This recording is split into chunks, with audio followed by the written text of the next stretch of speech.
여러분 한번 상상해 보십시오. 아주 공명정대하기로 소문난 판사가 재판석에 앉아 있습니다. 네. 그런데 오늘 피고인석에 끌려온 흉악범의 얼굴을 확인한 순간 이 판사의 심장이 철렁 내려앉습니다. 무슨 일이죠? 그 피고인이 바로 자신이 세상에서 가장 사랑하는 정말 눈에 넣어도 아프지 않을 친아들이었기 때문이죠. 와, 그거 정말 최악의 상황이네요. 그렇죠. 아버지로서의 마음은 당장이라도 달려가서 아들의 수갑을 풀어주고 멀리 도망치게 하고 싶을 겁니다. 하지만 그가 입고 있는 법복, 그러니까 국가의 법과 정의를 수호해야 하는 판사로서의 책임은 이 범죄에 대해서 가장 엄격한 사형을 선고하라고 압박을 하는 거죠. 그러니까 사랑하는 아들을 살리고 싶은 부성애랑 범죄에 합당한 대가를 치르게 해야 하는 공의가 충돌하는 거군요. 맞습니다. 이 두 가지가 맹렬하게 충돌하는 순간 판사는 과연 어떤 선택을 해야 할까요? 정말 상상만 해도 숨이 막히는 딜레마네요. 네, 여러분 환영합니다. 오늘 저희가 이 심층 탐구에서 깊이 파헤쳐볼 자료들이 다루는 핵심 주제가 바로 이 우주적이고도 거대한 딜레마입니다. 오늘 다룰 자료가 기독교 속죄교리의 본질과 심화 이해의 PDF 문서죠. 네, 맞아요. 흔히 우리가 속죄라는 단어를 들으면 단순히 종교적인 용어나 오래된 교리 정거로 치부하고 넘어가기 쉽잖아요. 그렇죠. 보통은 그냥 기독교인들끼리 쓰는 딱딱한 말이라고 생각하죠. 하지만 오늘 저희가 함께 탐구할 이 문건들을 살펴보면 이 속죄라는 사건이 단순히 누가 내 빚을 대신 갚아줬다 이런 1차원적인 이야기가 아니라는 걸 깨닫게 됩니다. 맞습니다. 훨씬 더 깊은 철학적이고 신학적인 레이어가 있죠. 자, 이 내용을 본격적으로 파헤쳐 볼까요?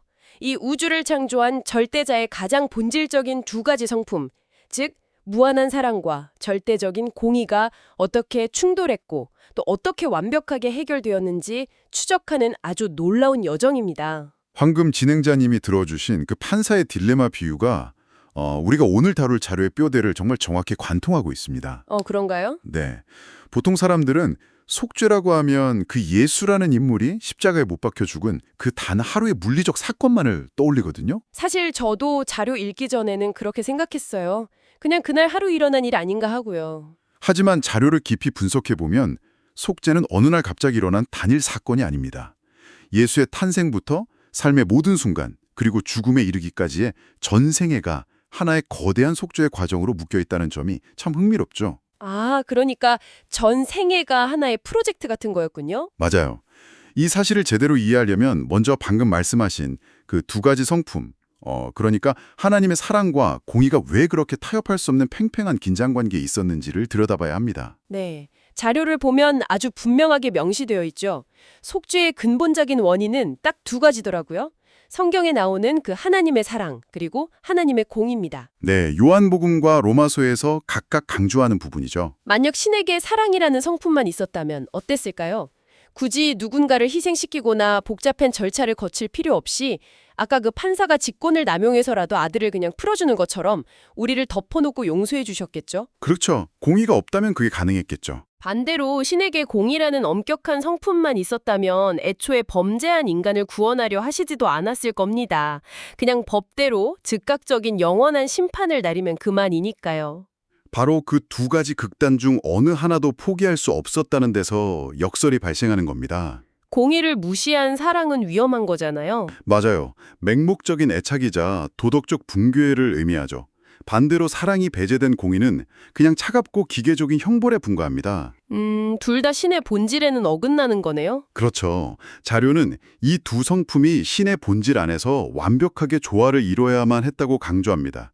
인간을 향한 무한한 사랑 때문에 구원을 결심하셨지만 동시에 신 스스로의 거룩하고 공의로운 성품 때문에 죄에 대한 철저한 대가를 반드시 요구하셔야만 했던 겁니다. 그래서 그 십자가라는 극단적인 해결책이 나온 거군요. 네, 사랑과 공의가 가장 폭력적이면서도 아름답게 교차하는 사건이 필연적으로 발생하게 된 것이죠. 그런데 저는 이 대목에서 근본적인 의문이 하나 생기더라고요.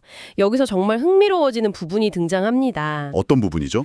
방금 필연적이라고 하셨는데 아니 전지전능한 신이라면 그냥 쿨하게 그래 내가 다 용서할게 이번 한 번만 특별 사면 해준다 이렇게 넘어가시면 안 되나요? 아, 특별 사면이요. 네. 자료에 인용된 성경 구절을 보면 예수님 본인조차도 이 고통의 잔을 피하고 싶어 하셨다고 나오잖아요. 꼭 십자가여야만 했나요? 게다가 타락한 천사들은 지옥에 던지셨으면서 왜 굳이 이런 피곤한 길을 택하셨는지 논리적으로 잘 납득이 안 갔거든요. 아주 예리한 질문입니다. 바로 그 지점이 수많은 신학자들과 철학자들이 고민했던 핵심 명제입니다. 아, 저만한 고민이 아니었군요. 네.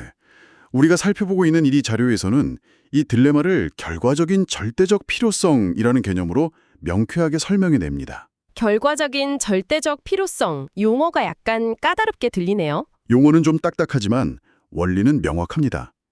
먼저 하나님께서 범죄한 인간을 반드시 구원하셔야 할 절대적인 의무는 없으셨습니다. 아, 의무가 없었다고요? 네, 타락한 천사들을 구제하지 않고 내버려 두셨던 것처럼 인간 역시 그대로 심판하셨다 해도 하나님의 공의에는 전혀 흠집이 나지 않습니다. 구원을 안 해준다고 해서 신이 불의한 것은 아니라는 거군요? 그렇습니다. 즉 구원 자체는 하나님의 전적인 자유이자 선택이었다는 뜻이죠. 하지만 일단 하나님께서 그분의 크신 사랑으로 인간을 구원하시기로 작정하신 결과 이제 상황은 완전히 달라집니다. 아, 하겠다고 마음을 먹은 그 결과로서 필요성이 생기는 거군요. 정확합니다. 구원을 하기로 마음먹으신 이상 자신의 거룩한 공의를 훼손하면서까지 불법적인 방식으로 구원하실 수는 없게 된 것이죠. 죄값은 사망이라는 우주의 도덕적 법칙을 스스로 깨트릴 수는 없으니까요. 네, 구약 시대에 수많은 동물의 피를 흘려 제사를 지냈지만 그 동물의 피가 인간의 영적인 죄를 근본적으로 제거할 수는 없었습니다. 그건 그저 진짜가 오기 전까지의 일시적인 땜질 처방에 불과했죠. 근본적인 해결책이 필요했겠네요. 따라서 공의를 완벽하게 만족시키면서 동시에 인간을 살릴 수 있는 대안은 절대적으로 단 하나, 무한한 가치를 지닌 완전하고 흠없는 대리자의 죽음뿐이었습니다. 그래서 예수님이 그 고통의 잔을 결국 마시겠다고 하신 거군요. 네, 이 방법 외에는 인간을 구원할 다른 길이 절대적으로 없다는 것을 누구보다 잘 아셨기 때문입니다. 아, 이제야 명확해지네요. 구원할 의무는 없었으나 사랑으로 구원하기로 결정한 그 결과로서는 이 방법이 절대적으로 유일했다. 네, 정확한 요약입니다. 좋습니다.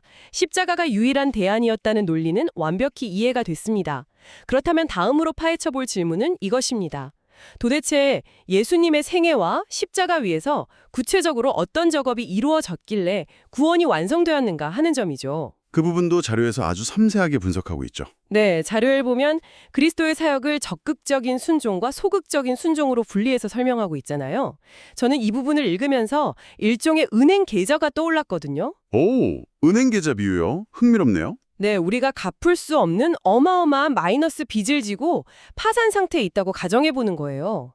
누군가 내 빚을 대신 갚아주는 것은 정말 감사한 일이지만 단순히 죄의 빚만 갚아주셨다면 우리는 그냥 영원의 계좌를 가진 셈이잖아요. 그렇죠. 빚만 없는 상태죠. 네, 빚이 없다고 내가 떵떵거리며 살 수 있는 억만장자가 되는 건 아니니까요.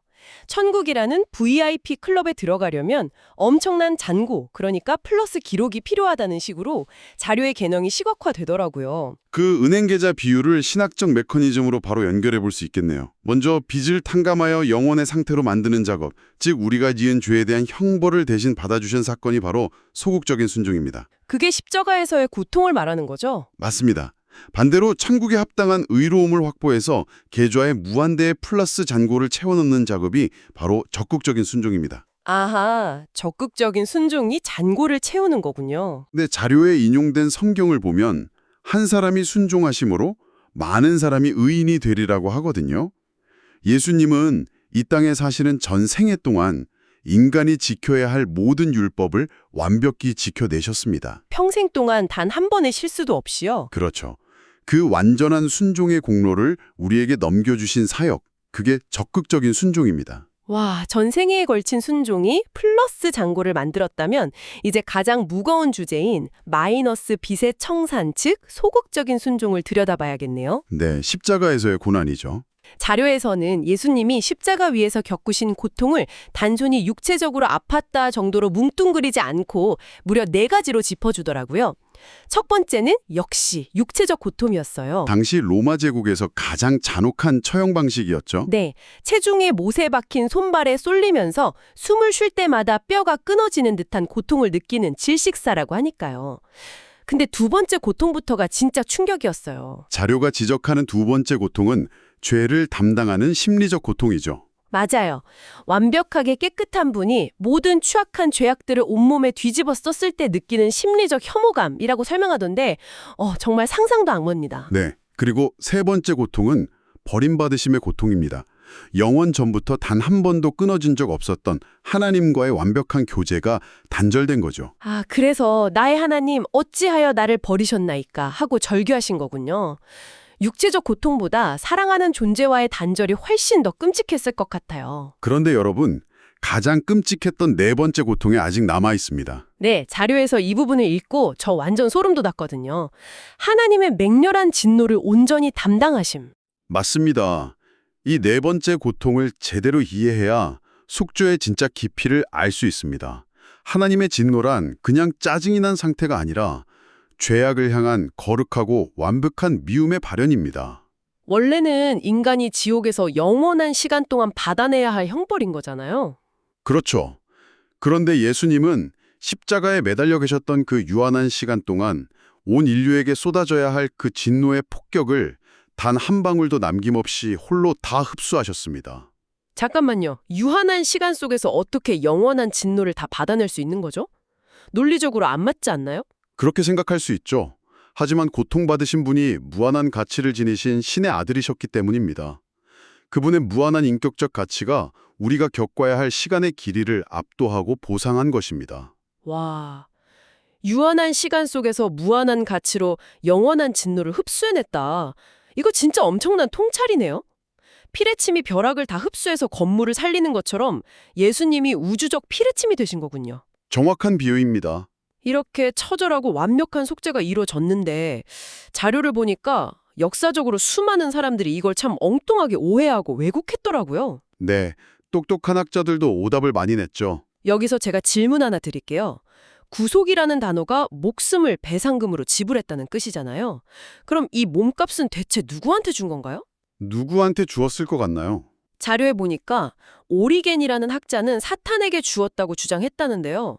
우리가 사탄의 인질이니까 사탄한테 합의금을 줬다는 건데 은근히 솔깃하더라고요. 기발하게 들릴지 모르지만 철저한 오류입니다. 사탄은 인간의 영혼을 담보로 무언가를 청구할 합법적인 권리가 전혀 없거든요. 아, 사탄은 그냥 불법 유괴범 같은 거군요. 맞아요. 사망이라는 대가를 요구하는 합법적 주체는 오직 우주의 재판관이신 성부 하나님뿐입니다. 배상금은 공의를 만족시키기 위해 하나님께 지불된 것이죠. 합의금을 유괴범한테 줬다는 건 확실히 엉터리네요. 오리겐 말고 또 어떤 오해들이 있었나요? 피에르 아벨라르의 도덕적 감화론이 있습니다. 십자가 사건이 공의를 만족시키는 게 아니라 단순히 인간에게 감동을 주기 위한 퍼포먼스였다는 주장이죠. 잠깐만요. 단순히 감동을 주려고 주겠다고요? 누군가 저한테 감동 주겠다고 쌩쌩 달리는 8차선 고속도로에 뛰어들면 저는 감동은커녕 평생 트라우마에 시달릴 텐데요. 그렇죠. 그게 바로 아벨라르 이론의 맹점입니다. 객관적인 형벌 대속을 빼버리면 그 죽음은 무의미한 자해에 불과해집니다. 맞아요. 내가 치러야 할 죗값을 대신 치른 게 아니라면 아무 의미가 없죠. 비슷한 맥락으로 소시누스의 모범론도 있습니다. 죽음의 본복이라는 거죠. 통치론도 있었죠. 휴고 그로티우스가 주장한 율법의 엄중함을 경고하려고 예수님을 시범 케이스로 삼았다는. 네, 맞습니다. 이 세 가지 견해 모두 그리스도가 우리의 죗값을 객관적으로 치렀다는 가장 중요한 사실을 쏙 빼놓은 치명적인 한계가 있습니다. 진짜 다들 핵심은 피하고 껍데기만 만진 느낌이네요. 자, 이렇게 역사적 오해들을 이야기한 김에 오늘날까지도 수많은 신자들을 헷갈리게 하는 미스터리로 넘어가 보죠. 사도신경 이야기군요. 네, 사도신경에 음부에 내려가시고 라는 구절이 있잖아요.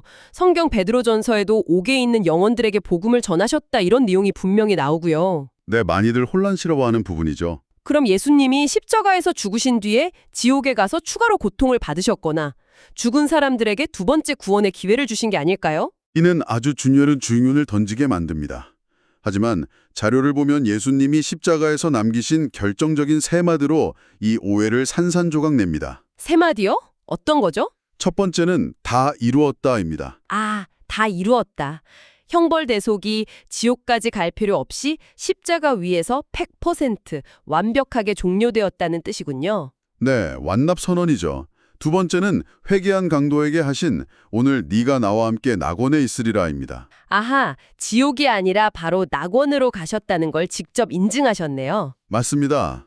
마지막 세 번째는 내 영혼을 아버지 손에 부탁하나이다입니다. 반절이 끝났다는 거네요. 네, 영혼이 즉시 하늘로 가셨음을 증명하죠. 역사적으로도 주 650년 이전 교회사에서 이 문구는 그저 무덤에 확실히 묻히셨다는 뜻에 불과했습니다. 와, 유언 세 마디랑 역사적 팩트가 합쳐지니까 지옥강화설이라는 오랜 오해가 안개 거치듯 싹 사라지네요. 무한한 속죄는 십자가에서 완벽하게 끝난 거군요. 그렇습니다. 자, 그렇다면 이 모든 것이 우리에게 어떤 의미가 있을까요? 오늘 수많은 자료를 뚫고 속죄의 본질을 파헤쳐 보았는데요. 네, 거대한 여정이었죠. 인간의 어떠한 행위나 공로도 보탤 필요 없이 십자가에서 홀로 진노를 감당하시고 순종하신 그리스도를 전적으로 신뢰하고 의지하는 것. 이것이 바로 궁극적인 결론 아닐까요? 맞습니다. 구원의 계좌에 내 공로를 한 푼이라도 보태려는 교만을 내려놓는 것, 그게 핵심이죠. 여러분, 오늘 우리는 궁극적인 사랑이 완성되기 위해서는 반드시 무한한 공의와 대가가 온몸으로 치러져야만 했다는 사실을 배웠습니다. 그렇다면 오늘날 우리가 일상적인 인간관계에서 흔히 말하는 진정한 용서라는 것은 어떨까요? 일상에서의 용서요? 네. 우리는 종종 쿨하게 잊어주는 것을 용서라고 착각하지만 누군가를 진정으로 용서한다는 것은 사실 누군가, 즉 용서하는 자가 그 아픔과 상처의 대가를 온몸으로 감당해내는 가장 고통스러운 작업이 아닐까요? 아, 신이 인간을 용서하기 위해 스스로 대가를 치르신 것처럼요? 맞습니다. 여러분의 삶 속에서 누군가를 진정으로 용서한다는 것은 지금 여러분에게 어떤 대가를 요구하고 있습니까? 이 묵직한 질문을 남겨드리며 오늘 심층 탐구 여기서 마치겠습니다. 여러분, 깊이 사유하고 성찰하는 시간 되시길 바랍니다.